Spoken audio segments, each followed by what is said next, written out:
नमस्कार, topics dot live के Hindi bulletin में आपका स्वागत है। मैं हूं विपाशा पाल। प्रस्तुत है आज के प्रमुख समाचार। उत्तराखंड के सीएम धामी के खिलाफ कांग्रेस ने किया उम्मीदवार का ऐलान। निर्मला गहतोड़ी को मिला टिकट। देश में अब तक 189 करोड़ 81 लाख से अधिक टीके लगाए गए। स्वास्थ्य दर 98.74%। उत्तर प्रदेश सरकार राज्य के गांव में 58,000 से अधिक स्थानों पर उपलब्ध कराएगी वाईफाई सुविधा। श्री केदारनाथ धाम के कपाट खुले। 10,000 से अधिक श्रद्धालुओं ने किए दर्शन। एशियन गेम्स स्थगित। इसी साल 10 से 25 सितंबर के बीच होने थे एशियन गेम्स। उड़ीसा पर मंडरा रहा चक्रवाती तूफान का खतरा। 18 जिलों में येलो अलर्ट जारी। नैनीताल में गोलजियो संदेश यात्रा के समापन कार्यक्रम में शामिल हुए उत्तराखंड के मुख्यमंत्री धामी। सैन्य धाम के निर्माण के लिए अध्ययन कर लौटी टीम। युद्ध स्तर पर निर्माण कार्य करने के दिए निर्देश। एक वीडियो हो रहा वायरल। 3 सुअर अकेले तेंदुओं का कर रहे हैं शिकार। कर्नाटक का एक वीडियो सामने आया है जिसमें 3 सुअर अकेले तेंदुए का शिकार करते नजर आ रहे हैं। उत्तराखंड में कुछ इसी तरह के हाल है जहां गुलदार लोगों के घरों के सामने उनके पशुओं और खेती को नुकसान पहुंचाते हैं। ऐसे में गुलदार की संख्या बढ़ने से भी लोगों की मुसीबतें भी बढ़ती जा रही हैं। आप भी नजर डालें इस वीडियो पर। और आज के मुद्दे में हम बात करेंगे हैदराबाद में हुई हैवानियत के बारे में, लेकिन इससे पहले समाचार विस्तार से।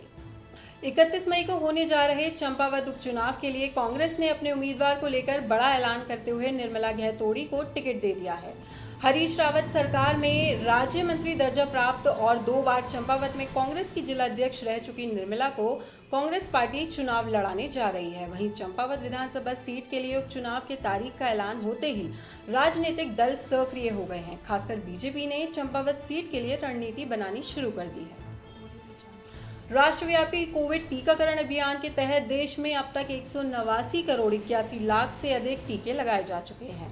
स्वास्थ्य मंत्रालय ने कहा है कि कल 16,59,000 से अधिक टीके लगाए गए हैं।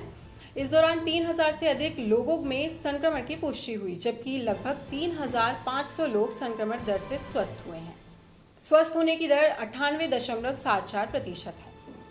उत्तराखंड में केदारनाथ धाम के कपाट आज सुबह श्रद्धालुओं के लिए खोल दिए गए हैं। मुख्यमंत्री पुष्कर सिंह धामी इस अवसर पर वहां उपस्थित रहे। बद्रीनाथ धाम के कपाट रविवार को खोले जाएंगे। इस महीने की 3 तारीख को अक्षय तृतीया के अवसर पर गंगोत्री और यमुनोत्री मंदिरों को कपाट खोले जाने के साथ ही 4 धाम यात्रा की शुरुआत हो गई थी। इस वर्ष रिकॉर्ड संख्या में तीर्थयात्री 4 धाम यात्रा में शामिल हो सकते हैं। 2019 के बाद पहली बार अब कोरोना संबंधी पाबंदियों के बगैर यह तीर्थ यात्रा शुरू हुई है। इस पावन मौके का साक्षी बनने के लिए कल से ही हजारों की तादाद में श्रद्धालु केदारनाथ धाम पहुंच गए थे। सुबह 6:25 पर वैदिक मंत्रोच्चार से पूरा केदारनाथ परिसर गूंज उठा।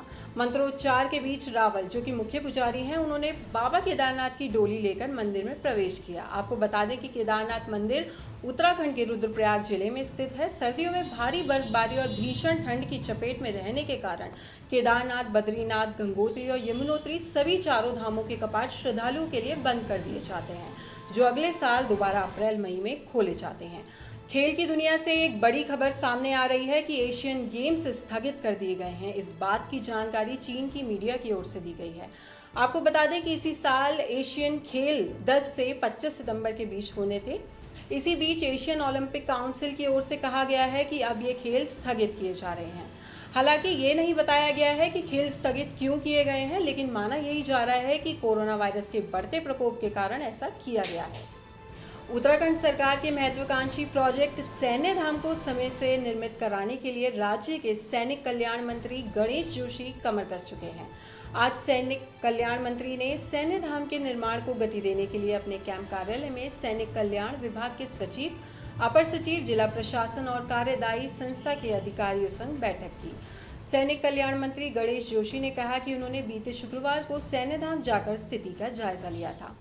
कार्यदायी संस्था पेयजल संस्था विकास और निर्माण निगम के रविंद्र कुमार ने बताया कि सैन्य धाम की भूमि समतलीकरण और 4 दीवारी निर्माण का कार्य सबसे पहले शुरू किया जा रहा है। आज का मुद्दा हैदराबाद में हुई हैवानी। दरअसल हैदराबाद में बीच सड़क पर हत्या से पहले नागा राजू अपनी जान की भीख मांगते रहे। बावजूद इसके नागा राजा आज का मुद्दा हैदराबाद में हुई हैवानियत। दरअसल हैदराबाद में बीच सड़क पर हत्या से पहले नागाराजू अपनी जान की भीख मांगते रहे।